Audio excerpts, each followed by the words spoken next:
Here's one thesis, and this is the one that I'm attached to, which is these markets are so large and they're growing so fast. We're actually seeing brand effects take place. Do you think you see the concentration of value to one or two players across markets in every market?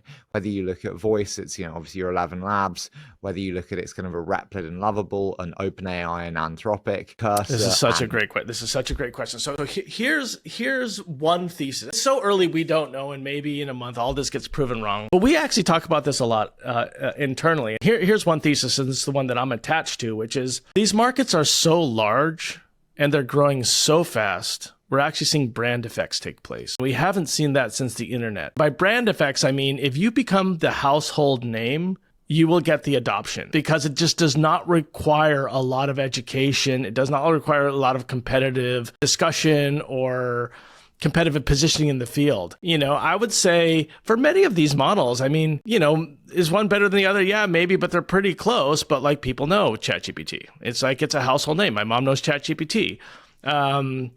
Crassy, when you honestly, why did I do Lovable? For the exact same reason that ChatGPT wins. I thought it was the consumer brand that would win. And I just think these markets are so large, brand effects work. I mean, let's talk about Midjourney. Midjourney was the first that got above the quality bar. It's taken zero investment from institutions, still the market leader, and it continues to do great. And this is meanwhile while a bunch of other people have entered the market. And so I do think it's not unreasonable to assume that these markets are very large. Leaders are going to have brand monopolies and brand moats, and they'll be able to maintain them until things slow down. And in general, I've found markets do this, which is when markets are expanding. So markets tend to expand and then contract, right? Think about cloud, right? It was kind of like this funny thing, and it became very massive. And then, of course, it slows down. When it slows down, then you have the consolidation. And then, competitive dynamics come in. I mean, we're clearly in a massive market expanse phase. It's just very clearly the case.